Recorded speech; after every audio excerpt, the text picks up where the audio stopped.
Hey guys, before we start, a quick shout out to Alpha Dog Nutrition for sponsoring this podcast. Alpha Dog products are now available at dusupply.com, and you can use code ALPHADOG15 at checkout for 15% off and a credit for free shipping to try it yourself. Now let's get you to your podcast.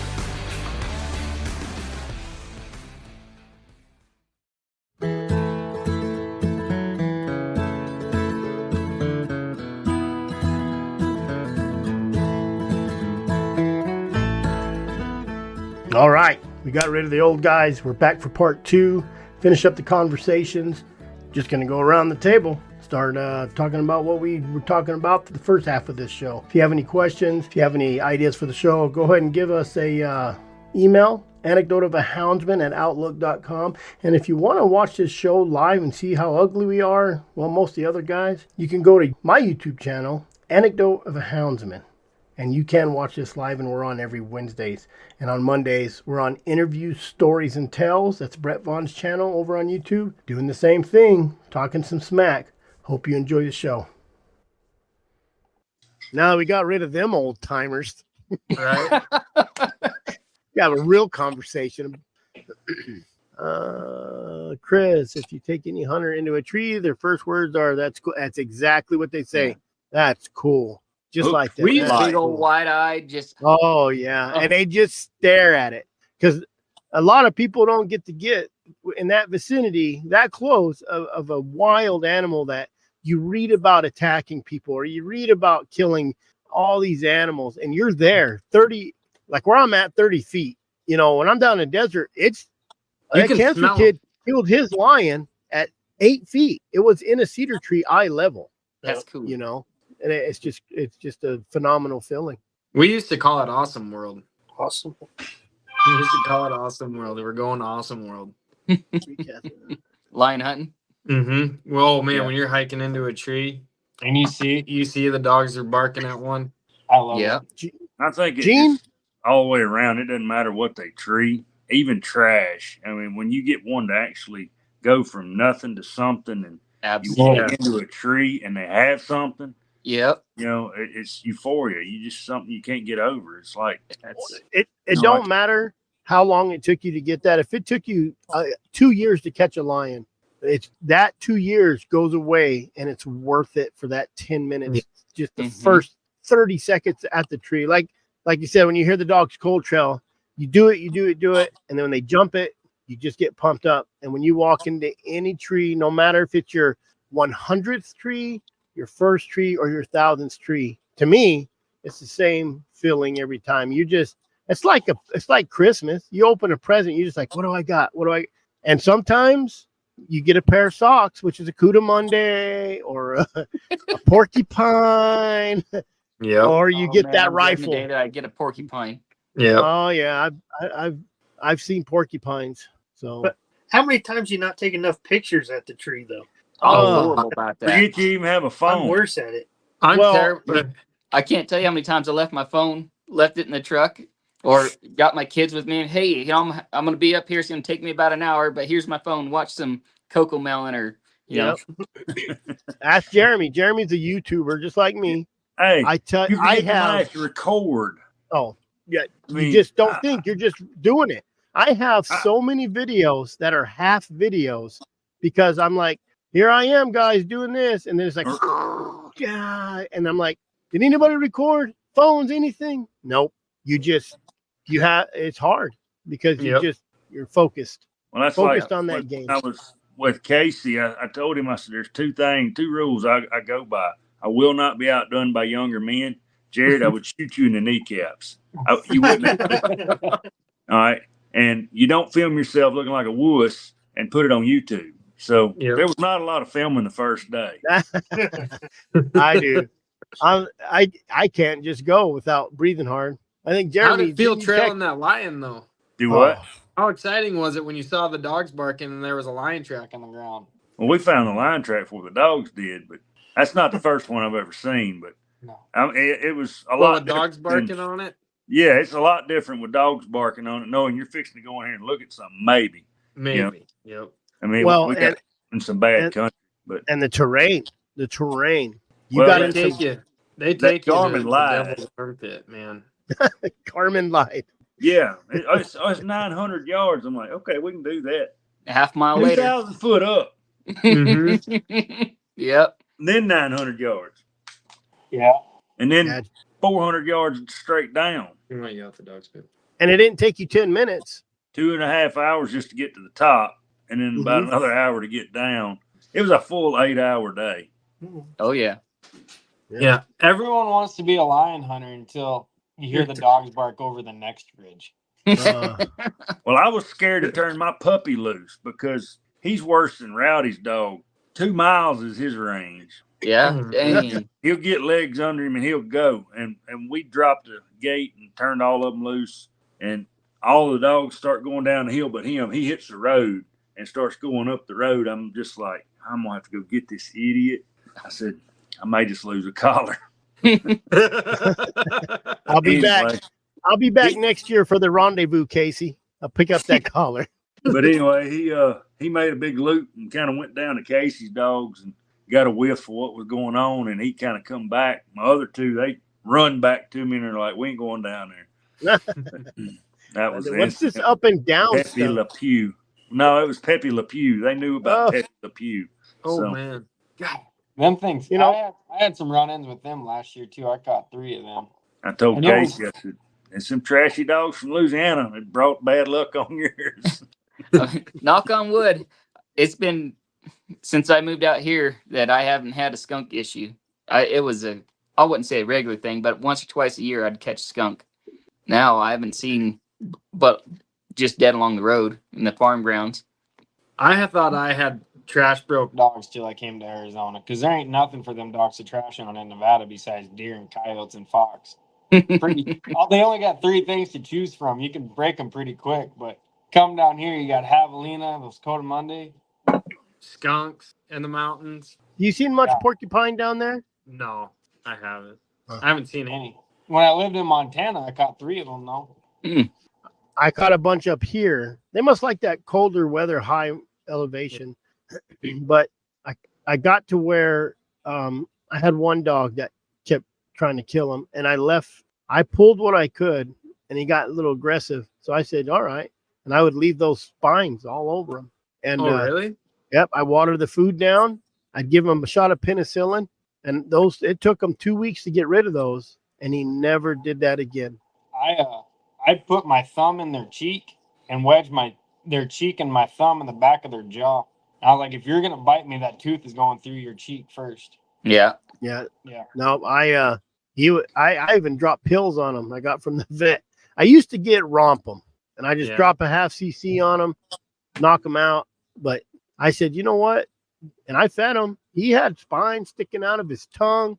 You know, every once in a while I'd walk by with pliers and yank him out, and he'd run to his dog box. And I left those in until they got really soft, and I just shot him with penicillin so he wouldn't get infection. And that was the last time he treed. I can't say that. Me and Elizabeth were hunting.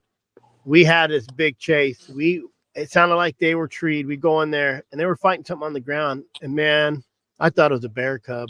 And we pulled 15, 20 dogs off of this thing, and it was a bald porcupine by the time they were done. And that old porcupine got up, walked off, and climbed a tree with not one quill left in him. Oh, man. We had dogs, spines everywhere. It's amazing how those lions kill them damn things, too. Yeah. They kill them, and they flip them over and kind of slice them open and eat their bellies out. So, is that do the young lions kill them or the old ones, or just any lion? Any lion. I've caught big tracks on porcupine kills. We found a 170-pound tom up here, and that's what he was living on in the winter was porcupine. He was above weight, like there wasn't even deer or elk where he was at. Wow. He just didn't want to go down. There was a lady in the cabin, and she went out and found a porcupine where it split it open. And so she messaged me, and we went up there, and we found 3 of them that he killed that way. Oh, wow. Because down here, them young ones that mom kicks out, they'll be eating the skunks. You get hungry. Yep. You'll be trailing, and all of a sudden there's just a 6-inch of a skunk tail as your dog's trailing. I wonder if that messes up their trailing when a lion kills a skunk. No. He smells like a dirty skunk. I don't know. I don't think so. because they still catch them. That's crazy though. That's when you're that close to a skunk. I don't know if you guys ever been like the juice. I agree, it's Lauren. horrible. Oh, yeah. That's a strong scent for them dogs to work through. You would imagine. Yeah. You'd imagine, but I mean, it depends. I mean, he's still walking through it, but Yeah. Yep. I think I was talking to Rowdy the other day, and we were talking about lions going and killing domestic sheep. That is a bugger to catch a lion in, is going to a domestic sheep kill and trying to catch a lion off of it. Why? Because them domestic sheep are dumb. They'll go to that lion kill and just stare at it, graze next to it. Oh, I haven't seen anything. And, you know, so the whole kill is covered with sheep piss and poop and everything else. And you got to just do massive circles around the herd and get away from all that stuff. Try to find out. Yeah. You know, you think you're showing up to do a hot track, and it ain't nothing like it. Well, it's like those bait barrels. I hear the same thing. There's so many bears in and out of there. You have to kind of find that big track and try to follow that track out and keep them dogs on it. I don't hunt off bait barrel. It's just what I hear. Well, that's like earlier this season here in Colorado. One of our buddies shot a bear and couldn't find the blood trail. So I took one of my hounds on a leash because we're not allowed to turn them loose in Colorado. I took her on a leash. She got us right on the blood trail. We got up the ridge where there'd been 3 other bears crossing. She couldn't follow the blood trail. She just kept following all the different bear signs. Oh, son of a gun. Too much. But Gene Morris. I don't know if I'm going to have to talk to him, see if he wants me to rat him out first. But he's helping out Arizona. That's all I'll say. Thank you. I'm really trying to push this Arizona, the AWDA, the Arizona Working Dog Alliance. So they definitely need to get something started in New Mexico too. They have a hound association. Yeah, isn't it like all coon hunters though? And I don't think they even do much of that anymore. At least from what I tried to get a hold of them, but not very active. I don't think. And the reason I went, I'll just get this out now. The reason I went with Alliance is because I just want to work with everybody. Like I'm talking sheep hunters, all working dogs, deer hunters. Yeah. Well, California, speaking of dogs getting taken away or, you know, stuff being attacked, California tried making working dogs illegal, cow dogs. Well, they try every couple of years. Yeah. Yep. Trying to take cow dogs away. Yeah. Well, it's no different when you got social media again, and you got dogs grabbing hold of noses of cattle and getting flown 30 feet, 4 feet in the air. It's the same deal as those cattle. If they want, poor cattle could just murder a dog in 2 seconds by smashing them down into the ground. Oh yeah, I've seen it. You know, Oregon did too, and they're gonna come. And you know, it's so bad that we should be in alliance with the fishing guys. I've got you guys. I mean, that's what I want to do. I want to rustle some cages. I want to get even with the fishing people because sooner or later, I mean, what do they do? That barbless hooks in some places, and they're trying to get rid of lead weights. They're wanting to go to whatever. Yeah, I forget what they're using now, but they're trying to get rid of lead weights, lead shot, everything statewide. As far as California, it's lead free only for any kind of hunting, either public or private land. Yep. And then they're trying to get away with trying to take away target shooting lead ammo too. So we're talking about what makes you a houndsman, and I've kind of been talking a little crap on the internet about, you know, if you're not a yellow belly, show up, because being a houndsman ain't just going out and hunting. You know, like to me, you can't take one day. You can't take one day to go to this banquit and to it save ain't even prime time. The rest of your days. It's not even prime time deer. It takes me 2 days to get out there. Yeah, it'd take me 2 days. Yep. I mean, there's enough Arizona houndsmen. There's enough people in.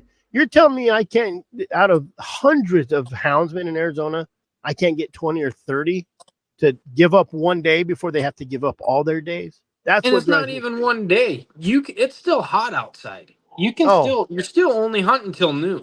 And then Phoenix is in the middle of the state. Yep. The dinner's not till 7. You can be done by noon, 1 o'clock, shower, and go. You ain't starting to track at 5, I'll tell you that. And it takes 2 hours to get from Tucson to this place, right? Yep. It takes 2 hours, 3 hours to get from Sholo to this place. Well, about 2.5. Like, you're 3 hours from any part of the state, and I guarantee you're not hunting at noon right now in Arizona. There's no unless you're really high country. Unless you're in Alpine. Unless you're in Alpine lion hunting. 80, 90 degrees still. It was 90 degrees up in Show Low. Yep. 90% of hound hunters are freaking snow hunters anyways.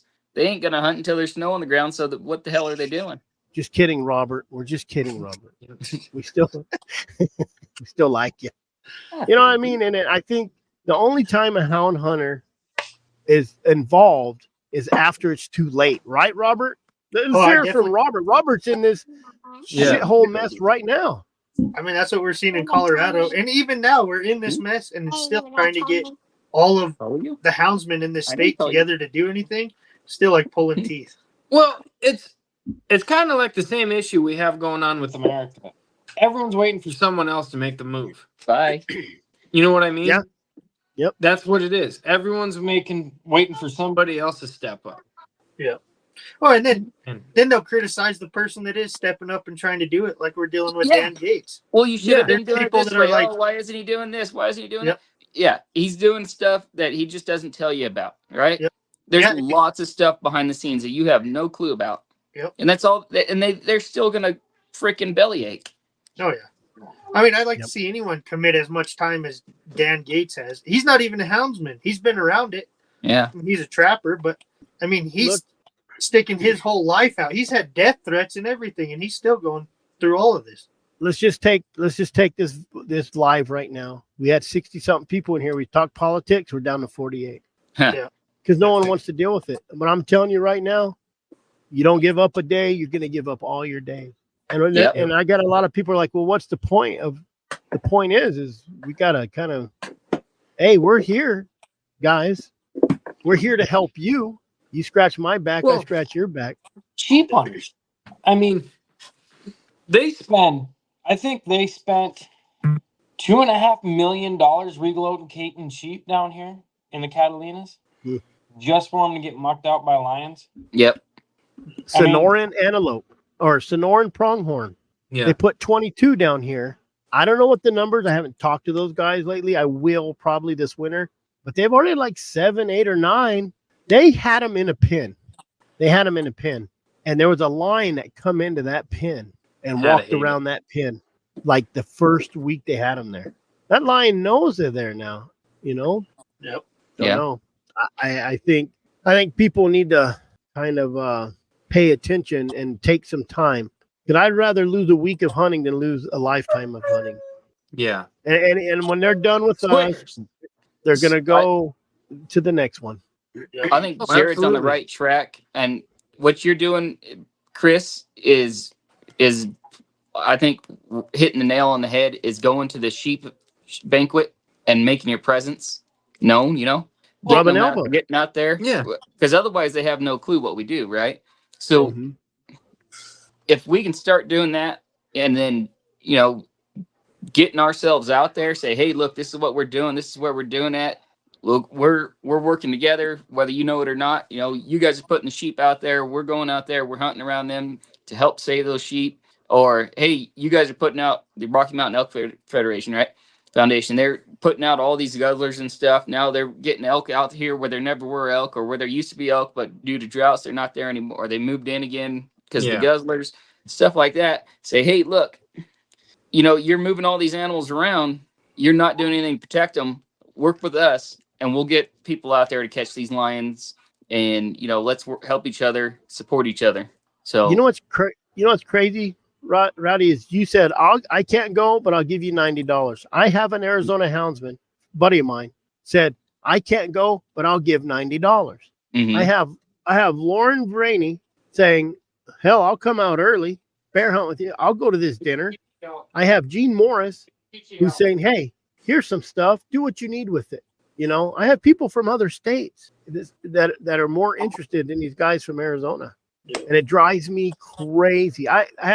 We had Missouri. We had the Missouri, the Trailhound Association, Missouri, donate to the Colorado people $1,700 or 16 something. You know what I mean? We had a guy from Texas. Cody King's gonna write a check for like $11,500, like make it an even 23 5 that we did. That's pretty awesome. So I have a dumb question. I have a dumb answer. Perfect. So where Brett's going they've been having that barbecue banquet for eons of years. And those guys and those guys there are the real deal. Yeah. The best lion hunters that ever walked the earth. None of them have ever gone to any other banquets. Kelly, so when we had some stuff going on in 2017, I sat right next to Kelly Glenn after we went to this the big meeting there down in Phoenix. It was at Bass Pro Shops, I believe. Yeah. And she sat right next to me. We went and had lunch or whatever. So she does some of those guys. You know Warner. What is Warner? 87? He's almost 90. Yeah, and the guy still gets on a mule. I would sell my soul to the devil to live that guy's life. To be able to be 87 years old, swing up, and go make a circle. My buddy cowboyed for him for a little bit. Helped him gather. And he says that guy almost jogs everywhere he goes. He's so fast.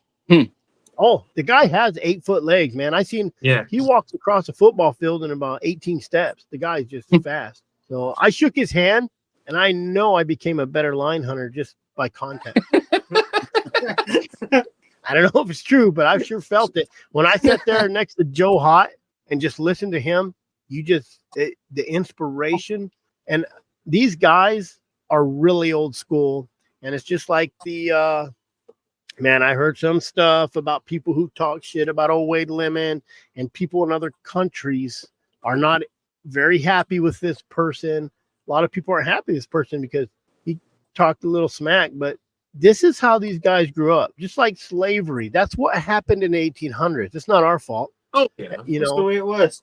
It's like I told my dad just yesterday. I was like, or this morning, the way this country's going is evolution. It's how it's going. We're losing all of this because it's just the way it is. It's the way that people are being raised. It's the way convenience, social media people have become soft. Very soft. Well, very soft. Of America. Yeah. And so we bring that up, right? It's because of the public schools, there's a statistic out there. It's like 73% of teachers are females. And how many of those females are coming with a conservative ideology, right? Yeah. Almost none of them. They're almost all, inner city liberal raised women. Yeah. They're the ones that are teaching our kids. It's not all the Californians moving in. It's all those Californian teachers that moved in, and now they're teaching everybody's kids their ideology. A conservative teacher needs one of those little 1%er patches like the bikers wear. Yeah, right. Let me tell you. Let me tell you my story in the last 4 years. And I made my wife basically raise my kids for 4 years while I worked out of town. I was just a conjugal visit dad that came home. I was a weekend dad, and that made such a big difference. I'm home now, and getting them back to being with a man figure in the house, it's crazy. And that was only 4 years. That's not being raised by him. And I was still home on the weekends. We still went hunt. We still went fish. We still did camping. Mm-hmm. But because I wasn't there full time, it makes a big difference. And now they have to readjust. I have to acclimate. They need that male role model. And I was talking to someone else. They're saying that there's parents out there that they drop their kids off at 8 a.m. and they pick them up when the freaking daycare closes. They're never in their kids' life other than seeing them in the morning and seeing them in the evenings whenever they're coming and going. It's going to be a lot more of us having to be around our kids and being there for them. Mm-hmm. Well, Tim, you're right. It's all about being able to get out. If you could get out every day, you and your dogs, that's when you're a hound. That's when you're houndsman. But like Brett said, he had a lion 2 hours away. And he's like, man, that's 2 hours away. Cody King called him and said, hey, I'm on my way over there to kill a lion. And it was that lion 2 hours away. Mm-hmm. Chase a lion. And Cody's 16 hours from it. Yep. 16 hours away, and we have things in our life. We're all, we got rid of slavery in 1800s just to move right back into slavery. Yeah. Taxes, house payment. Well, I mean, as far as the slavery thing, There is twice as many people in slavery right now worldwide as there was in the 1800s. Yeah. Well, we're all slaves. It's not We gone. are. It's just in other countries. So I was telling my wife the other day, I was just kind of mad. When we first met, I only worked 8 months out of the year. And then I hunted from November to March. I was hunting. I didn't do nothing else. And now, some of those years, I wasn't even guiding. I didn't get a hunter yet. You know, I didn't even have a guide license for some of those years. And now I'm working year round doing construction and guiding on top of it. And it's still not enough. Trying, you know, whatever, paying for dog food. Since 2020, my dog food's gone up $14. Oh, went from $20 to $30 a bag to $40 to $60 a bag. Yeah. It's ridiculous. Old Roy. I don't think you could pick up Old Roy anymore for less than $30. Ridiculous. And we're all slaves now. Yeah. I mean, you got to, if you're not working to make money 7 days a week, you're falling behind. Yep. Yes, sir. Hell, I just worked every day of August. Like literally every day of August, I was on the payroll, including the day before and 2 days after, you know? So, and that's what I had to do to be able to get through the winter. Yeah. And you know what's crazy about those checks when you get those? This is the most annoying part. When, let's just say you work a regular week, you make $1,000. That's what you take home, $1,000. And you work 60 hours that week, and you take home an extra $200 because they take it all. That's what's annoying. I don't think overtime should be taxed. I paid almost $7,000 in taxes last month. I think it was either just over or just under $7,000. Put my tinfoil hat on. Here we go. Yep. Put my tinfoil hat on. So many women in towns and city on birth control, and that stays in the water, and everyone micro-dosed on estrogen from the water. That is a fact. Well, I think it's just a combination of so many things, right? All the processed foods we're eating now, those corn dogs, those hot dogs, you know, the burgers from In-N-Out. Well, you guys don't know what In-N-Out is. McDonald's. No, we got In-N-Out over here. Oh, you're high class over there. Hey, you got Whataburger? I don't know if we have Whataburger. They don't got a Whataburger. Exactly. You better calm down then.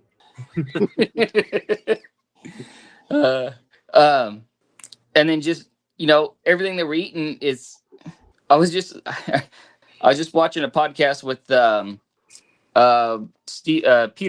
Jordan Peterson, and he's talking about the food pyramid. Oh man, he tears it was a lie. Biggest crop. Yeah. So if you compare that to what they're feeding freaking hogs and stuff and everything to fatten cattle and chickens, it's almost to the T what the food pyramid is. Something like 73% or 70% of adults in the U.S. are either overweight or obese. Like, that's crazy. Bunch of fatties. You know, and now what's crazy is that extra 10 pounds really matters. When you lose 5, 6, 7, 8, 10 pounds, you feel it. Like I try to do that carnivore diet as much as I can. You know, like mornings I make hamburger and I eat eggs. That's all I do, you know. Yep. But it's hard. Convenience, working. It's hard to do anything like that. So I'm addicted to gas station food. I'm a gas station connoisseur. That's why you say skinny, because he, you know. He walks it off. He walks it off. Don't let him fool you. He burns all that crap. Poisoning. Yep. Anyways, you could probably survive a lot of those tacos Chris cooked. Yep. He gave us. We and Chris went hunting one time, and that bear he gave me, it was like from 2010. That's the same stuff I made over there at Hound Rendezvous. It was good. Yeah, it was good. Yeah, I even made tamales. I even made those guys tamales out there. The jars look like they, rode in the trailer for 3 years, but that stuff was way good. Don't knock my rusted tops on my can. It's still, hey, when it opened it still went. Still had a seal. Yeah. As long as it makes that noise, so good. Still good. I'm good to go. If not, I feed it to the guys I don't like. That's right. That's what he takes to the game warden booth at Arizona. That's the game. I got a separate set of tacos for them green pans, those green jeans. Yep. Old green jeans. Yep. So I guess, everybody has different opinion on what a houndsman is. We can go all day long talking about, some guys just do trials, and they're tickled pink just to do trials. They feed 4, 5, 6 dogs just to do trials all summer long. Well, it's like those big Autumn Oaks was just happened. Mm-hmm. Those guys are serious about it. Yeah, that's some serious money, though. Man, some big money hunts back there. There was an old timer. I never really hunted with him. We shared a camp one time, and he caught a lion. Same day he caught that lion, and loaded up camp and said, "I'm good for the week," and left. He had all week off. He's retired. You know the guy that got me into hounds? He trained his hounds to go after lion, and he'd run coons and stuff. When he caught his lion, he was done, and he went back to just hunting. He still had his dogs. He still hunted coons, but he caught him a lion. He trained those dogs. That's the guy kind of got me in the dog. I never had a Steve Smith. I never had Cody King's buddy. What was his name? I can't remember. Starts with a P. I never had one of those guys that I got another set of hounds. I got some puppies, and back in 2005, and I just started running on my creek, coon hunting and doing stupid drags. I was on Big Game Houndsman, you know. I did Mike Leonard's famous, put a paint roller on a stick and go out there, and I did that. And I did that, and I did my own stuff. I used to freeze coons, and then I'd go out and drag them, you know, leave that good drag mark. You could see the drag mark, and after a little bit of that, I just start spotting it. And after that, I would just carry it close to the ground and barely touch some grass, you know. And I had my scent. I tried graws. I've tried crunks, all that stuff. And I'd put more water in it until it was weak, you know. And I guess I just one day went out and started catching stuff. I didn't do it in 2 weeks, but I didn't buy dogs. I had puppies. I had junk dogs. I feel personally that if you train your own dogs, and I think every houndsman should just train your own dogs before you start buying dogs. You know, they say, and it is easier. I wish I'd just go buy me a made dog and then throw my dog with it. Well, it depends on what you do.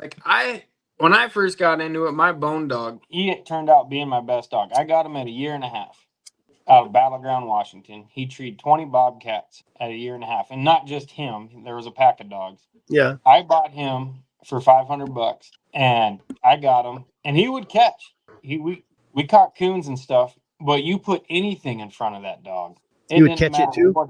He would. I remember the first time it was open day of line season in Montana when I just had him, and I had one of Andy Jensen's dogs as a puppy, and I turned that dog loose on that lion track, and he went up on this bald ridge, kept going up, and you could see the track in the snow, and I'm going to catch my first lion on my first time I ever go lion hunting. All of a sudden, out of this boulder pile, 12 mule deer blow up, take off, and you just see his head snap over, gone. I lost him for 6 hours. He fought that shock like you wouldn't believe. And with taking a 6-week-old puppy and just doing drags and making them look up, man, I don't have the patience for it. But that's what I like. Taking that started dog off the get-go and getting him trash broke. I didn't catch my lion until I was almost a year into it. I was a full year into it, a full winter. My second winter, I caught my first lion. And then I built my puppies off after that, because then I had something to start. Otherwise, if you start a puppy and say you get all the right bloodlines genetics, and you just take that puppy and I'm going to train you solo by yourself to look up, trail, do everything right, you're going to beat your head against a wall. You don't speak dog. You can show them what to do and how to do it, but a started dog or a finished dog speaks dog, and they can show them way faster on what to do and how to do it. Just like when we were talking about dogs shutting up. Those older dogs know when you say shut up to shut up. And all of a sudden, you don't even have to smack that puppy to shut up. You just come out, and he's like, oh, shit, everyone else is shutting up. I'm going to shut up. Drop a white boy in Mexico. He'll learn how to. What's that? He must not have heard my puppy. I tell him to shut up, and he kept going. No, that's true.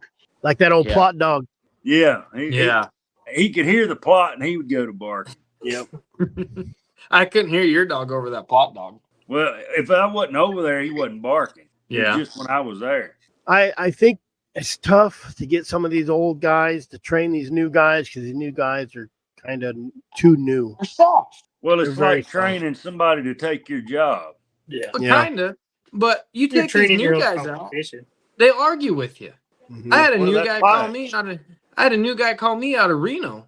Out by Rowdy's country, and I was telling me and argued with me. Well, why the hell you ask me the question if you don't want my freaking answer? Yeah, it's what I do. Do whatever you want. And then my favorite thing is, well, Google says this, or I seen this on. I'm like, then go follow that guy. Go do what he does. I don't care. I'm telling you right now, you're standing right here. Look at that dog. I got a guy. I call Google because he's always on Google. I checked Google. I'm like, you look that up on Google? Well, yeah. Like, okay, go away. You know, Drives me crazy. And you know, They talk about driving roads, and you don't need to hike. I hike too much, this and that. I'm like, how many lines you catch last year? Let me tell you something about catching.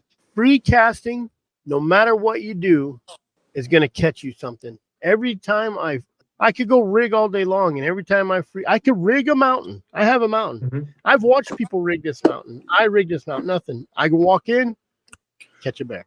Yeah. And on top of that, free casting dogs, you will have way more honest dogs. That's a fact. Free casting. Yeah. Than you will busting a road, seeing where that lion left the road, whether it's in the dirt or in the snow, and just dumping them on it. Or dumping the dogs a mile away or a half mile away and roading them past the track, and then they take the rider left off the road. Yep. Animals don't always cross the road.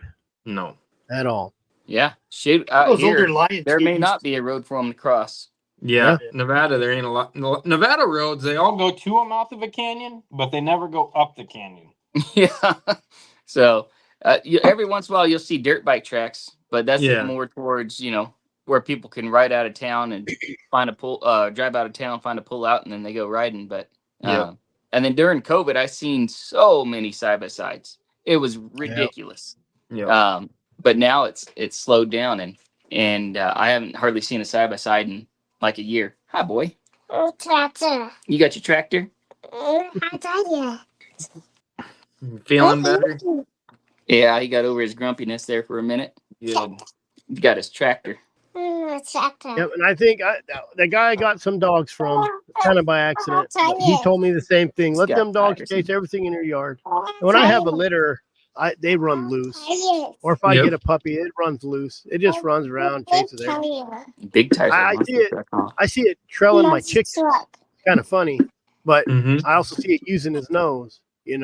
How's that? They gotta learn how to hunt before they hunt a lion or a bear. I got one question for you, Chris. You said litter. I'm just trying to clarify for everybody. You talking about dogs or kids? Both of them. Yeah. I train them both to trail something. We're just clarifying that. I'm done. I'm done with them. Kids. Done with them. How's Cody's res pup doing? Pretty good, actually. I got it running around the yard. We got it running around the yard. Haven't chain broke it yet, but it's about to be this weekend. So run around, uses his nose. We had Brett's dog that she got from Brett, and we had it on that bear. You watched that video I just made. She has his head looking up, trying to hit it to tree. But he did good. He ran around with the dogs. He's a puppy. That's the way they learn. He's pretty quick. That's exactly how they learn. So yeah. What else? What else you guys got? What do you do to get pup started? Do you just do drags? Man, I'm lazy now. When I first started, I did drags, a lot of drags. But I got dogs now that are made. I've been doing it since like 2005 hard. And when you get dogs that can rig and trail, you just dump them puppies with it and they just learn. It's just like, said we don't speak dog, but you drop a white boy in Mexico, he's going to learn Spanish sooner or later. Exactly. And I think you'll learn dog sooner or later. Those pups, like you said, we just talked about it. When you say shut up, everybody shuts up. And he's like, oh, crap. Or when he chases that coyote and comes back, he's like, oh, damn, no one else is chasing it with me. I'm going to go with them. Yep. It's a herd mentality. Another thing I noticed, I never started pups in the winter. When I snow hunted, it turned into be a headache because the older dogs would blow through that snow track run off and catch it, and then puppies would be a mile behind them. It's unless hard. it was Yep. And so I started after picking puppies off in canyons that were lost for a winter. Look, the guy that I call Google now, his wife is on here. That's why she said, I started cold trailing lines in the dirt with puppies, with my old dogs and puppies. I just free casted everyone together, and those puppies, they learn by association, guilty by association. The big dogs are cold trailing this lion, and that puppy's hanging out with me, but I'm not petting him. I'm not talking to him. I'm walking away from him. All of a sudden, he gets bored with me, and he goes and starts hanging out with those dogs trailing. And all of a sudden, he's like, "Hey, I kind of get it." And then the scent gets hotter and hotter, and then all of a sudden, he's trailing, and he's using his nose. And when the snow, the big dogs would outrun them, but in that dirt, they just trail slow enough where they can't. Yeah. And so it slows everything down for him to catch up and learn. He might walk around them while they're trailing the whole time and not, trail for the first couple of times. But eventually you're going to bump into a lion. And he's going to be like, "Oh shit, I can smell it before they tree it," and everything else. Man, it makes a big difference when you take a dog that's never been on nothing and you bump into what you want to be on and you get it treed. Like if you got a dog that's smart Once enough, they get to chase it. Oh boy. And when you get if you can kill it and get them to play with it and chew on it, just like that lion down there, when we put Stinker on it, we drug it around. Stinker was like chewing. That's really good. Does it have to happen every time? No, I don't think so. Just getting it under a tree. Stinker, she's never been on a bear. I got her on the bear. She sat right at that tree. Boy, she eyeballed that bear. She treed, and then she'd just sit back and just whine like, "Come on down, come on down." She don't know no better, but she still treed, because all the other dogs are treeing. And it's so great to just have older dogs, and you take those young dogs and let them work. And then the catch game. You got to catch game, period. There's no if, and, or buts. You got to catch game. And I think you're going to catch more game free casting, and they'll learn more smells. And I think when you're pups, you have to keep them kind of close. That's when you keep them close and and then watch them. Because I had back in the day when I first started, I finally got a GPS, a 220, and I'm watching my dogs. I can hear Luke and JB trailing, and they're trailing a big circle. I'm like, "Oh, it's coming back through." And I'm in an empty field. I'm like, "This is going to be great." And they're trailing. And here come an elk and a cow and a calf. I'm all, "Man, please don't be that." There's my dogs trailing that cow and calf. And, but I got to watch it, and and I could see it. I was like, "No," Yep.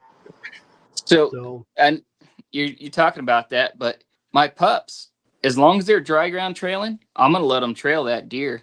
If it's a coyote, I'm going to let them trail it because, and I'm not saying I'm going to let them do it all the time, but that 6 to 9 months to a year old because I like to start mine between 9 months and a year old whenever they're starting to get athletic, right? So they're getting out of that puppy stage, and they're starting to become a dog. And I want them to be 9 months old coming into the winter. That's what my favorite thing is.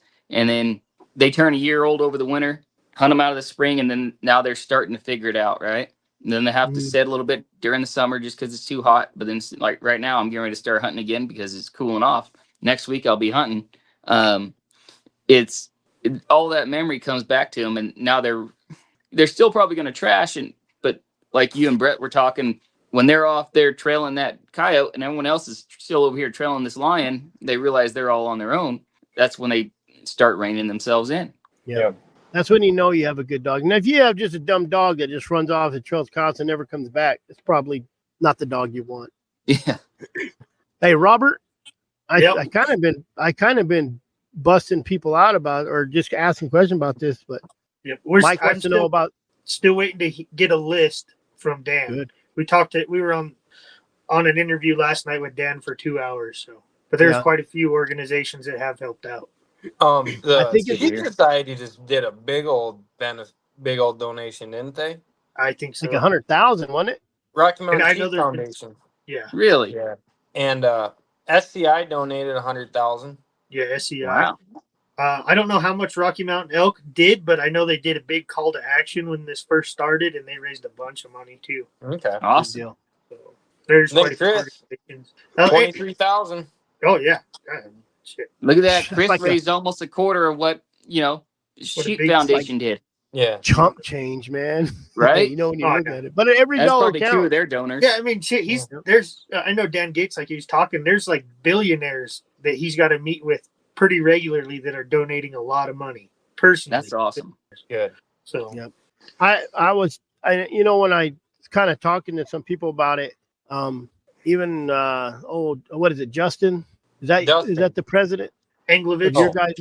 yeah. So he, even he said that's from Houndsman. You need to make it known that that's from Houndsman, because a lot of people are saying, Where's well, the Houndsman Houndsman don't at give this a fight? crap. Yeah. Mm-hmm.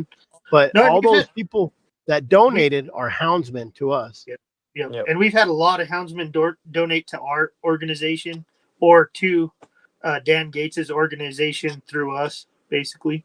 Like California, the one that Brett don't like, we had a board meeting with her, and they donated $6,000. Yeah, she just texted me today and was like, "Yeah, we donated too," because I put it on Facebook just to kind of right. No, I've had a lot of people ask me who else is any of these big people donating. You know what I mean? Right. So it's good to know that Sportsman's Alliance, I think they've donated some, right? Oh yeah, they've done a lot. Yeah. Okay. Yeah, and I know, like right now, I mean, he's in the middle of it. Also, trying to get a list is kind of not his priority at the moment. But are you getting a lot of outfitters donating? That is something I am curious about. I haven't seen a lot of outfitters, but I don't know. So I might even have an outfitter that said he might buy another table if I could get 10 more guys. Right. I just think we should have 5 tables at all these to where we're the drunk aunt that shows up at Christmas. That's right. Cousin Eddie. Yeah, Cousin Eddie. Yep. And it should be like this. And they're coming to Arizona or New Mexico next, one of us. Oh yeah. Oh, if it ain't Nevada. Yeah. Yeah. Why Nevada not bear start hunt, man. Nevada bear hunt's under a lot of fire every year. Every year. That's what they're going after in Nevada is the bear hunt. Yeah. And I do not want to do this. I did not want to do this. And then finally me and Jared were talking. He's like, damn, dude, like something has to happen. I just went and filed the name and like, well, somebody got to do it. Well, we can't get caught with our pants down. No, I mean, we'll every lose it for sure then. Yeah. And not just an organization like us, because we're kind of limited because of our tax status. But every state needs an organization like what Dan Gates has got going on, like what you're getting started down in Arizona. Mm-hmm. It's a necessity for all of these states. Yeah. We want to keep what we're doing. We do. And I think if you have to give up a year of hunting to keep the next 20 years of hunting, I think it's worth it. A year, a tank of fuel a month, something, Do what you can, but everyone should be able to do something. And I tell you, the best time to do it on social media is summertime, because everybody don't want to be in the heat in Arizona. Yep. What are they doing? They're sitting inside and they're watching, and that's the best time to start saying, hey, this is what we're doing. We need to start pushing back. And getting it going before it gets to where like we're at right now. Like being offensive instead of defensive. Start banning what they like. Yeah. I mean, we need to start pushing back. Like Arizona lost the summer hunt. Right. Mm-hmm. Colorado lost the bear hunt in 97? 93, I believe. 93. Yeah. Even if we don't get it back, at least that's at their door knocking instead of the whole thing. Yeah, we need to start trying to get this stuff back instead of trying to stop it from being taken away. Because eventually, if we keep backpedaling, we're going to trip and fall over. Yeah. Or we'll end up like Scott over in the UK. Yeah. Can't do anything. Nothing. The whole place. Yeah. Could you imagine? No. Like I think he can hunt what, rabbits but not hares, or hares but not rabbits. It's ridiculous. It'd be a civil war, maybe a short one because it'd be me against the world. But that's me going for it. Be 2 of us. Yep, absolutely. But it's harder. It's harder to get it back. Yeah, way harder to get it back than it is. Yeah. Yeah. Well, look at Montana. They just got a spring bear season with hounds. Yeah. It's doable. Like, that's been shot down many years. Because when I lived in Montana with hounds, that got shot down. The number one thing people need to do in their state is make it where the state is responsible for the wildlife. So they do these ballot initiatives, right? Like what's going on in Colorado right now with the lion ban. Mm-hmm. Why can't we do something like that at a Cabela's in the summer? Yep. No, we could. We just got to get the funding and people to actually back it.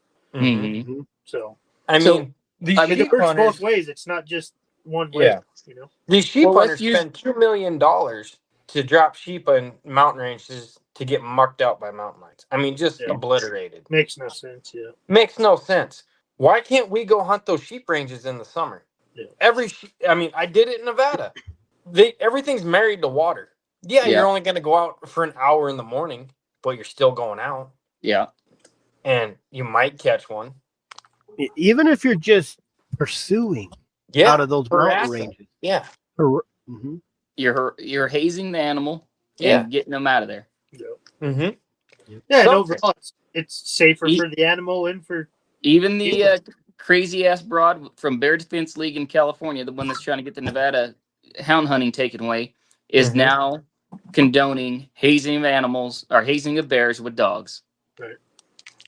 But they would rather pay someone to do it instead of. So the numbers are ridiculous on how much it costs the state, you, us, me, them, the taxpayers, to instead of making money. That's what these people don't understand. Yeah. This is why our bread is $1.50 a loaf and not 88 cents a loaf. Mm-hmm. Because of that. Yeah, absolutely it is. So here's the thing. What would be the steps to get a hold of each Fish and Game Department of Wildlife, whatever it's called in your state, and file a FOIA request to get the costs spent on depredation removals annually, year by year? Well, I'm working on that. That should be all public information, so it really shouldn't be hard to get. So I know California doesn't even keep a list of depredation events, of public lists at least, and that's been 10, they have a list. Well, they don't make it public, and I inquired with them and never got a response. Public information request, make them give it. Yeah. So if we can figure out the stats for every year, right? So, hey, in California, it costs this much annually for the last 30 years since lion hunting was banned. Not only are they spending $30 million annually to improve lion habitat, but you're also paying another 15 or 20 million annually to remove depredation lions, right? And on top of that, they killed X amount of animals, livestock animals. They had X amount of attacks on humans each year that has incrementally increased since the ban, right? So I was just arguing with a bunch of crazy anti-hunters on Facebook today, telling them, look, have you looked at the stats? Hunting for lions was banned in 92, 93, whatever it was, 91, I think. So 92 would have been the first year. There were no attacks for like 3 years. Then there was like 4 in 94 or 3 in 94. Then it went a few years and there was another one. And then a few years and there was another one. But in the last 5 years, there's been 11 attacks on humans in California. 8 of them have been children, all of them under 11 years old, right? And there's been 3 just in 2024 alone, and we're only that's the recorded ones. 9 months in it. That's the recorded ones, right? That's the ones we know about. Those are the ones that they were able to prove, right? Documented attacks on humans. It's not the ones where someone was bluff charged, like the guy in Colorado that was on the bicycle or whatever, right? He wasn't actually attacked. But in these instances, how many times have people been bluff charged? How many times have people walked out and had one on their front porch? In Calaveras and Mendocino, El Dorado counties in California, they've started tracking it, and they're split by one county, right? So it'll be El Dorado is south of the I-80 or right around the I-80, and then you have Amador County and then Calaveras County. They both started tracking the number of sightings and the number of depredations. It's all they're keeping track of it on, I don't know, I'd have to figure out exactly how they're doing it, but maybe we could tie in with them and see just how many sightings they've had confirmed, hey, a picture with the time and date, or someone walked out and said, hey, this is where I saw it. This is what happened. It may have only been walking across the road, but how often do people see lions in general compared to how many times they're being seen during the middle of the day in these areas, right? Mm-hmm. So if we could figure out how to tie in with these people and try to get, some statistics going, we'd have some kind of basis to, show like, hey, look at California. They've had a lion's ban on lion hunting for 30 years. This is what's going on there. They lose $100 million annually from livestock depredations. They've had 11 attacks in the last 5 years. Wyoming, how many lion attacks? How many depredation events have they got there? They legally get to hunt lions with hounds. Colorado, and if we were able to show the statistics of non-hound hunting states, non-harvest states, California, then I think the statistics would absolutely show that we need hound hunting. Absolutely. Absolutely. But it's like in Colorado, the year before they took bear hunting away with the hounds and baiting, there was only one problem bear in the whole state of Colorado. $7,000 per lion in California is what it would cost for a depredation. That's just rumor of what I heard from guys All right. in California, but that's a lot of money coming out of taxpayers. Yeah, $7,000 just to get it removed. Does that include all the police responses, the biologists? Is that just having the hounds show up? I mean, what is it? If we're going to talk actual costs from the time that person made the phone call, you had to pay for a dispatcher. Then you had to send out a biologist, and then you had to send out a game warden. Did they have to go out with traps? Did they go out there with hounds? What was the deal? What was the total cost of it? And then they burn it. Yeah, and then it's freaking burned. Like in Colorado, all the bears that they kill, they go to waste. Yep. Like they shoot them in the head, and pretty much they end up in ditches. That's all they do with the bears. Yep. It's even, everything's a negative. Literally everything is a negative. You take away the hunt, they still end up dying. But now, instead of being a trophy on someone's wall and the meat going into the freezer, I don't care if it's a lion or a bear, it's going in the freezer. Now it's just going to get burned. Yeah. Nothing's going to happen. We're all reading comments. I'm on a lion hazing permit comment right now. So is that 15th. A state funded, or is Tim? Are you getting your fuel paid for? Is it all out of pocket? Like, how does that work? Jared or Tim put, I'm on a lion hunting hazing permit to the 15th, and I'm making nothing at it, but I am getting my dogs in the woods half a month earlier. Yep. See, I would pay $500 to hunt lions in the summer in Arizona. Oh, everybody would pay for a permit to hunt bears, lions, whatever. Everybody would pay for that pursuit permit, period. Absolutely. I would pay $500 for that pursuit permit. I do not care. It's all out of pocket. Yep. And Mike's right. And all that info is probably available. It's just in a hole somewhere. How do I find it? Like, you're going to have to pay somebody to find it. You're going to have to get a lawyer that knows how to, because they're going to say, I want to, you or me could go up to the courthouse and be like, I want to see your depredation costs. The front desk lady can tell you no. And what's going to be your arguing point? She's going to say, I know nothing about that. Yeah. Yep. I don't know what that is. Or you got to turn in the right forms to get it. So what are the proper forms? Yeah. So instead, we pay a lawyer. We're going to have to pay a lawyer that does lawyer talk and says, I'm going to hit you with this if you don't give me that. You're going to get this unless you give me that. That's exactly what it's going to have to be. But then we're going to have to get funding for it, right? So absolutely. Now we have crowdsource funding. This is where every state should have some sort of organization, alliance, a group, association that every houndsman or every hunter should just be putting $10 a month into, or saying, here's $500 for the year. Yep. Find it. It's find tax what we season. need. Here's $250. Yeah. Yep. If you don't want to do it, if you don't want to say, hey, Chris, I have that, I'm going to go look for it and come back on the show and say, look what I found. Then you have to pay somebody to do that, because unless you get some retired guy that wants to just go do it, that's what you need the organizations for. That's what you need the associations for, and that's what you need the alliances for. Yep. I have a friend she's getting ready to become a lawyer, and she'd be perfect, right? Because she's a not quite 30-year-old black woman that is like a mother of 4. So she'd be a fantastic face for this, right? Because she hits all the boxes as far as, she's a woman, she's black, she's minority, whatever. And then we could say, hey, we're working with this is our lawyer. That's a fact. That is a fact. All those factors matter big time. Huge. Especially to all the liberals. Here's the only problem. They teach the same stuff at that school that they teach at that public school. I've got friends. All right, well, I'm the police, so I've got a lot of. You ain't got no friends. Well, nobody likes cops. Put-ons. Let's call them that. Put-ons. The ones that only want me when they need me.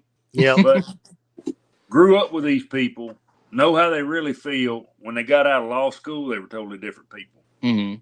So, I mean, if you could find that framework, there still are a few. If you took time and you found that, like you said, that exact person that meets every criteria to not being able to say no to, you're ahead of the game by a mile. Right? You think Donald Trump Jr.'s lawyer doesn't approve of hunting? No, I ain't say that. I said there's a few. There's a few, but there's a few on the other side. Well, do you think Donald Trump Jr.'s lawyer that probably makes $600 an hour don't give a shit if it's a hunting or not? He still makes $600 an hour. Yeah, exactly. See, that's the part, just like when they bought the ballots in 2018 here. Money always wins. Yep. Oh, yeah. Absolutely. Always. Money always wins. And the problem with getting money from Houndsman is we're all, cheap asses. Most of us are broke. But like Chris is saying, if we don't freaking do something now, we're not going to have anything to spend our money on other than beer. Yep. Like here's what I think. We need to go to that sheep dinner. Yeah. Here's what I think. I don't think Houndsmen are broke because we still buy Copenhagen. We still buy Dr. Pepper. We still buy Starbucks. Yep. We still buy just whatever. We still sign up to OnlyFans. Whatever you spend your money on. Maybe I'll start an OnlyFans account. Put my feet on there, and that'll be my the problem with Houndsman is trust. Yeah. Trusting somebody to take your money and do something with it. And that you have to find that person. That was proven when you had Dan Gates on. Yep. That's a fact. There was a lot of questions because of the way he acted, the way he talked to us. I don't give a shit. I'm not that guy. Maybe I will be that guy in the next year up there saying, are you stupid? Because I am stupid because I didn't know no damn sportsman legislature. Caucus. I didn't know what it is. I still, you know what? I still haven't looked that up because I it's not in my vocabulary. It's not in my thoughts because I need to text this myself. Week's homework. That's this week's homework. Anybody watching this show, you want to find it, send it to me or email me, message me and say, hey, dummy, have you found that yet? Because I'm ADHD. I didn't realize it till literally months ago when my wife texted me and said, you went out to the shop to get hamburger. What are you doing? And I was welding something. I'm not lying. I swear to God. 100% me right there. Man, every man is born with ADHD. And at one point in your life, it becomes evident. It's just how it is. So, absolutely. And that's why we need an organization that has a bunch of ADHD people that are misfiring at all levels to where we can call and say, hey, did you check on that? Or, hey, look at this, and we need all the other people who don't want to do that to give us money. And does that sound whatever? I don't care. Yeah, you want to pay me? I'll do what you need me to do. I can't do it. I can't do it on my own dime. Exactly. So, or if someone else wants to do it, let me know. I'll Zelle you money right now. Yeah. Show me some results. Yeah, absolutely. I say to try to, make some results. We all band together, right? We got the Colorado thing, and then we try to help Dale over in California get the bear hunting back, right? Even if it's just a training season. Yeah. And I need to go hold If we him can again. do I that need in to see where that's California, we going. can do it anywhere. Yeah. Hey, I tell you what, and I've said this, and everybody says I'm stupid. And I said one day they'll get that back.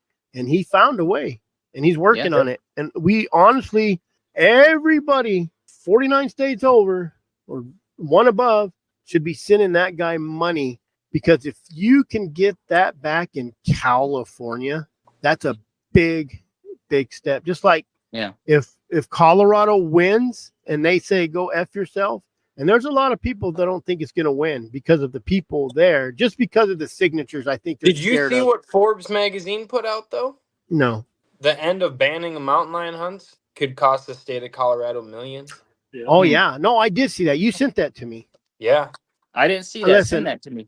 And that should be everywhere. And I'm real bad about it. That's like Forbes. He'll send it, like they'll send it to you. Like, but this is stuff we need to be sharing. And it sometimes, man, you just don't do it. And I'm not a big social media. I'm trying to get active. I just started an Instagram for Arizona Working Dog. I got to start a Facebook, because social media is the ticket. TikTok. People, even Brett's like, TikTok. I'm like, dude, I learned a lot on TikTok. What do you learn on TikTok? Oh, man. I looked up today. I said, hey, we was in Phoenix. I said, see this place over here? There's something weird that happened to this place. It's an abandoned big over where I'm working. And he goes, what? I seen it. Let me look. I look up on TikTok, and there it is. That's just something I learned. You can use social media just like a gun. You can go up to somebody and shoot them and kill them illegally, or you can go up and save someone with that gun. That's social media. Yep. It's a loaded gun. Use it how you want. Yep, absolutely. And it's just time. Like, I'm really big on this summer hunt BS or anything. All it takes is going to a commission meeting and putting the word out and saying, I will pay this amount to the state if you just put the permit out there for me to buy it. Yeah. Right. Well, that's the other thing. And if multiple people start saying that at every commission meeting, things will happen. Mm-hmm. There's commission meetings. You can hardly get 2, 3, sometimes maybe 5 hounds. There should be 30 houndsmen piling in there. You don't have to talk. You just need one person to go up and say, hey, I'm here for this guy, this guy, this guy, this guy. Look behind me. John, Jim, Steve, Tom, Dick, and Harry. Yeah. These guys are all here to represent. I'm here to represent them, because they don't want to come up and talk. But look back behind me. There's 30 guys behind me that are here for this. Yeah, definitely. And look over there, Samantha. There's one person for the antis here to do what? Yep. Definitely houndsmen need to make themselves known at all those commission meetings, and get in with your local game wardens and stuff. Like Cold Strike will tell you with Utah, they're in pretty good with their fish and game, and their fish and game does stuff for them. Man, I should have brought him on. I didn't think about it. I mean, big time. I forget he's an Arizona guy now. Yeah. But no, that's like our commission. I mean, they didn't know that our association even existed before this year. Yeah. But this year we've been going to all those meetings. Yep. And a lot of them know us by name. The ones that yes, we gotta go to the meetings before. I remember it goes south. I remember Game and Fish talking about back in 2017 or 21, whichever one, saying we need houndsmen. We need somebody to represent houndsmen. I remember him saying that, and I also remember everybody. If it wasn't for Arizona ranchers right now, Arizona wouldn't have had Arizona being a dark place. If it wasn't for the ranchers. See, that's another thing right there. Why aren't we hitting those ranchers hard as heck? Yep. They should be throwing down some money too. These ranches in southern Arizona, like I was talking to you about, there's a ranch I hunt down here. Between the 2 ranches I hunt, they lost over 30 calves in one spring. I caught 4 lions off their place in 2 months. Yeah. Dang. I mean, and 2 toms. I caught 2 giant toms, 8 and 9 plus. The other one was 9 plus is what the biologist had it. He hardly had teeth left. Knocking calves out. Trevin, there was a guy, Pete or somebody that had Arizona Houndsman Association, but it was never registered. Not in the trade names. It's not in the commission, corporate commission. And actually me and Jared was kind of like, damn, dude, we got to do something. And Jared ain't even from here. He's from Nevada. I'm from Nevada. I'm a Nevada resident. The trailing hound or the trailing association, you go to those trials. What all do they do? the one guy's a guide. I think he would help me if I start reaching out to him. And it's just they just do those little trials that they've done since they were 10 years old, and they took it over. But I mean, like for the dinner that you're doing, is there a way to get a hold of them and just have them do like an outreach to anyone that shows up and say, hey, we need to fill these tables? Or man, I bring half the people that show up there, man. Right. Okay. It's a very small one. She actually texted me and was like, oh, we're already booked up. They have plans. Right. Or they would probably go. I'm just trying. I would love to have 2 tables. I'm excited for one. There's 50 houndsmen in Phoenix. Oh, there's hundreds, and I got 10. Like they should be saying, hey, do we have to? And I say, man, I'm sorry. We already got 3 tables. They won't let me get no more. Yeah. It's $90 and a free dinner. So it's not really free, but it's $90. I don't know if they have bullshit session in dinner. Yeah. And this is just a small one. Wait till we, this is a good elbow rubbing session. Absolutely. Do you know how many pictures of dead sheep I have on my phone? Yep. Yeah, you sent me a bunch. With lions on them sheep? Mm-hmm. Yep. No, we don't have nothing, Trevin, by the way. I not that I know of. I've looked. I'm starting one, trying to, I guess. Yep. They have these. Here we go. Yeah, we have several in the state of Florida. Each hold, and there should be 5 or 6 in each state. There should be an association, an organization, and this National Hound Association that they're trying to start, which we'll see what happens. We'll see what happens. I don't have a lot of faith in those when you get too many people involved, but they should be going to each state, getting hold of associations saying, what should we do? How do you want to do it? It shouldn't be just somebody saying I'm doing it. How do you want to represent your state? That's what they need exactly. Who's going to represent your state? Yep. Well, you have like I said before, you have your Southwest quadrant: Utah, Nevada, Arizona, New Mexico, Texas for Southwest, and then you have the PNW: California, Oregon, Washington, Idaho, or whatever, and then Montana, Wyoming, Idaho, South Dakota, because South Dakota's got the lion hunt, and then so on and so forth across the state, because each one of us is fighting a different fight, each little area. So now everyone, instead of having 50 people saying this is going on here, this is going on here, a guy that hunts all 4 of those states or 3 out of the 4 can be like, okay, we need to worry about Colorado right now before we worry about even anything going on in another state. Yeah. Because otherwise, if you get 50 heifes in a room, it's going to be a headache. Oh yeah. Yeah. You need 10. You need 10 heifes, or 5 or 6. Well, you gotta have your lead guy, and you gotta have your 5 or 6 under him, and then 5 or 6. To talk. Mm-hmm. Yes, you gotta have a good talker. You gotta have communication and be like, hey, this is coming down the pipe in Arizona. This is coming to New Mexico next year. Yep. Jeremy, isn't it like 11 o'clock over where you are? Yep. Oh man. Yep. So what's your target species out there, Jeremy? Like what? Raccoon. I got a couple of my blue ticks went out there, but the guy uses them for like blood trailing and stuff like that. I treat quite a few bears, but they're incidental. They don't run like ones out there. No, Are you allowed to tree bears? No. You just have to pull your dogs. And hope things don't get western. Yeah. Yep. Thought I was going to use my Arizona bear tag the other night. Yeah. Hey, October, come on back out. I thought I was going to have to use it. It was going to be field. That one looks fresh. Nope, just came from Arizona. Well, you haven't good at it yet. Nope, it's against my religion. Yeah. we eat everything. We just kept whole. He's right. There's no guide or outfitter organizations in Arizona. It's crazy. It's crazy. Well, and I don't care if someone wants to start one. I'm gonna still start mine, and we'll just get together and have 2. Mm-hmm. There you go. Well, it's hard with the outfitter association because none of us like each other. We're all going after the same thing, just like the hound guys. But Arizona does need one.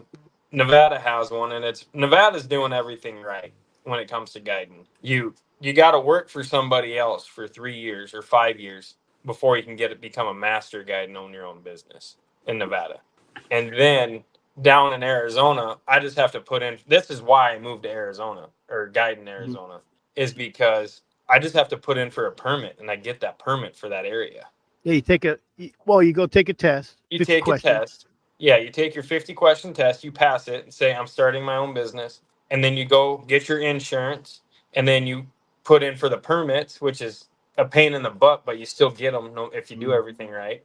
Now in Nevada, you get that Ely permit in Nevada. That's a $400,000 permit that you have to buy from another outfitter if he is even willing to sell it. Yeah. You know, that's crazy. That's the way Colorado is. You got to buy permits. They don't make any more. The ones that are out there, the outfitters aren't turning loose of unless they're done. Yep. And that's the same in Nevada. Where Arizona, it's a free for all. It's a free for all, which sucks, but it's also a free for all, which is nice. You know, in Arizona, are you limited to where you can outfit out of, like Forest Service, BLM? No, we just got to put in for the permit. So, like, if I wanted to, I have the Coronado, which is down on the southern end of the state. I could put in for the Tonto, whatever the Alpine, whatever North Rim area is, up in Flag. I don't know what that one is. You can put in for 6 different permits for Forest Service and get all of them that same year. Wow. I have enough country down here in the Coronado. I really don't have to worry about hunting lions anywhere else or coos deer. Right. Yep. Where I'm working on some stuff in Nevada right now too, and we're trying to figure out how we're going to be able to afford permits. Any closers, guys? Don't be lazy. Don't be lazy. Yeah. And if anybody of you want to help on this Arizona Working Dog Alliance, there's my email right there. anecdoteofhoundsman@outlook.com. I don't know what I'm doing. We should have brought Dustin. Yeah, because he don't remember. Like, we made him a member at the Hound Rendezvous. Yeah, he was voted. He was voted in. I went to the Utah banquet, and that guy worked his ass off. I mean, all of their board members did, but he worked his ass off that night for that banquet. Yeah, he was on the phone getting people. It was awesome. The Utah boys know how to do it. Like, their banquet is huge. It's worth the trip to go to their banquet. Yeah, just to learn what your state could be doing. Yeah, I mean, we learned a lot. Our banquet turned out pretty good. Sounds like a road trip next year there, Jared. Let's go. Highly recommend it. Even if you got to fly up there just to go for the night, it's worth it. Mm-hmm. Yeah. I have to buy a Cessna. Yeah. Jeremy? I've been seeing them on Facebook, so I'll send you some links. And then hopefully come check Colorado out next year too, but Yep. We will. All right, guys. All right. Night, gentlemen. It's late. Yeah, it's late. Long one. It's not late here. It's only 8:00 here, but Jeremy, it's like 11. Yeah. Jeremy, thanks for coming on. I'm used to I just started sending out invitations. I just kept going.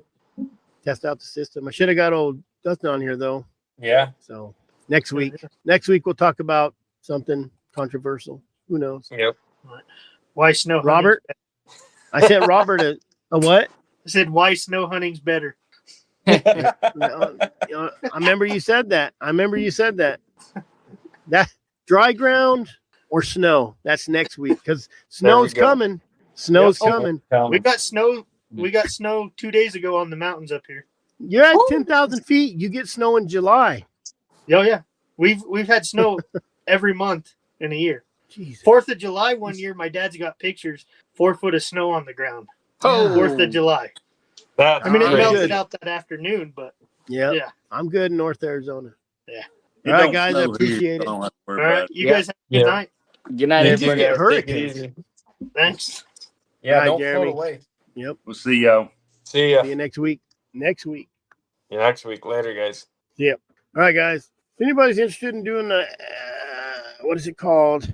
Arizona Working Dog Alliance. Give me an email and go to houndsman@outlook.com.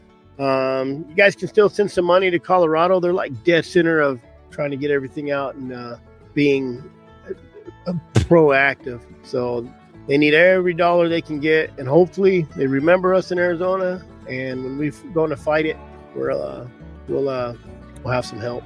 Other than that, we will. I'm trying to think if there's anything else I need to. I think that's it. Any announcements? Bear season starts October 4th. Anybody wants to go, give me a holler. Anecdote of a Houndsman at outlook.com. If you have any ideas for the show or you want us to talk crap about something, let me know. Other than that, we hope you guys have a good night, and I will see you probably Monday on Brett's and next Wednesday as well. Take care.